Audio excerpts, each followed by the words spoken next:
عالم عرب میں ایک مشہور واقعہ جس نے صبر ایوب کی یاد تازہ کر دی. ویسے تو میڈیکل سائنس کے اندر 19 سال 20 سال کے کومے کی ہسٹری موجود ہے کہ 19 سال بعد بندہ کومے سے واپس آیا ہو. یہ ہسٹری موجود ہے. یہ بند کر دیں یار, یہ ہسٹری موجود ہے. لیکن عالم عرب میں, سعودی عرب میں یہ اخبارات میں خبر چھپی کہ ایک بندہ 14 سال کومے میں رہا. اس کی بیوی اور اس کا ایک بچہ ہر روز ہسپتال میں 2 دفعہ آتے تھے. جو ملاقات کا ہسپتال میں ٹائم ہوتا تھا وہ روزانہ آئے. 14 سال کے اندر انہوں نے ایک ناگا نہ کیا. وہ بچہ ہر روز اپنے باپ کو غسل دیتا, اس کی غلاظت کو صاف کرتا, اس کو اچھی طرح نہلاتا. اس کی بیوی آتی ہر روز. ڈاکٹروں نے تنگ آ کے اس کو کہنا شروع کر دیا کہ آپ ہمیں اجازت دیں, ہم اس کی آکسیجن وغیرہ یہ جو مشینیں اتار دیں. بیوی بچے نے کہا یہ حرکت نہیں کرنی, ہم اپنے اللہ سے پر امید ہیں کہ ایک دن. بیوی نے کہا میرا خاوند صحیح حالت میں بیٹھا ہوگا, اور بچے نے کہا میرا باپ ایک دن بالکل صحیح سلامت ہوگا.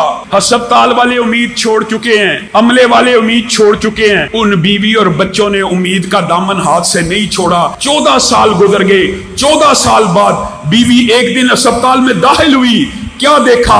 خاوند بستر کے اوپر بیٹھا ہوا اس کا انتظار کر رہا ہے. اس کی آنکھوں میں پانی آ گیا. عملے نے, ڈاکٹروں نے آ کے خوشخبری دی. کہا میڈیکل سائنس کے اندر, عرب کے اندر, دنیا کے اندر تو 19 سال کے 20 سال کے واقعے موجود ہیں, لیکن عالم عرب میں پہلا واقعہ ہے کہ 14 سال کے کومے کے بعد کوئی بندہ ہوش میں آیا ہو. اور وجہ آپ ہیں, آپ کی استقامت ہے, آپ کی دیکھ بھال ہے, آپ کی نگرانی ہے. اللہ کی قسم, ورنہ تو ہم تنگ آ کے 1-2 سال بعد بندے سے اولاد کو ہٹا دیتے ہیں اور گھر والوں کو منا لیتے ہیں کہ بس اس کو اللہ کی سپرد کر کے اللہ کے پاس جانے دو.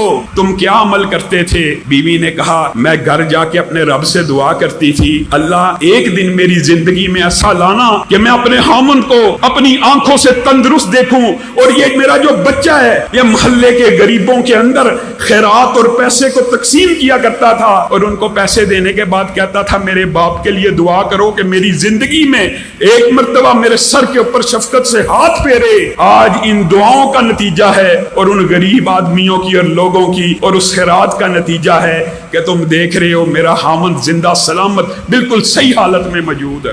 حضرت حسن بن سفیان رحمہ اللہ, اتنا مشہور واقعہ ہے. اعلام النبلاء کے اندر امام ذہبی نے بھی باسند لکھا, اور البدایہ والنہایہ کے اندر ابن کثیر نے بھی باسند لکھا ہے. حسن بن سفیان 9 ساتھیوں کے ہمراہ مصر کے اندر حدیث کا سبق حاصل کرنے کے لیے گئے. اب جو زیادہ راہ ساتھ لیا ہوتا ہے اس دور کے طالب علموں کا آپ کو پتا, جو مال لیا تھا ختم ہو گیا. طالب علموں نے کہا حسن بن سفیان اللہ پہ توکل کر کے ہمیں ساتھ لے آئے ہیں, اب 1 دینار بھی پاس موجود نہیں کھانا کھانے کو.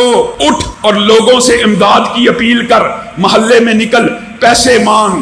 حضرت حسن بن سفیان کے دل کو چوٹ لگی کہ میرے ساتھی جو حدیث کے طالب علم ہیں ان کا توکل اللہ سے اٹھ رہا ہے. کہا ٹھہرو, مجھے 2 رکعت نماز کو ادا کرنے دو. 2 رکعت نماز ادا کی. اللہ رب العزت کی بارگاہ میں گڑ گڑائے, روئے. دروازے پہ, مسجد کے دروازے کے اوپر دستک ہوئی. امیر, مشہور امیر گزرے امام احمد بن ابو العباس الترکی کا قاصد آیا ہے. کیا لے کے آیا ہے؟ 9 تھیلیاں لے کے آیا ہوں. 9 تھیلیاں کس لیے؟ ہر تھیلی کے اندر سونے کے 100 دینار موجود ہیں. کس لیے؟ حسن بن سفیان کے لبوں پہ مسکراہٹ آنا شروع ہو گئی. کہا اللہ نے میرے توکل اور اعتماد کو ضائع نہیں کیا. اللہ کی قسم میں لوگوں کے سامنے در کے آگے, ہر ایک کے آگے ہاتھ نہیں پھیلا سکتا تھا.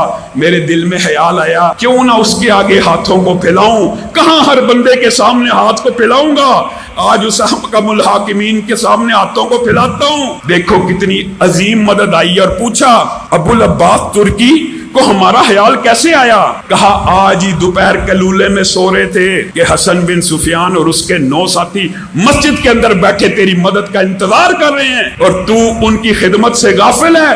انہوں نے ہمیں حکم دیا ہے یہ 900 دینار سونے کے پہنچا دیے جائیں, اور کل وہ خود تشریف لائیں گے. پھر مصر کی بہت بڑی جامع مسجد ابو العباس ترکی نے حسن بن سفیان کو بنا کے دی, اور اس کی ارد گرد کی ساری زمین حدیث کے ان طالب علموں کو عطا کر دی.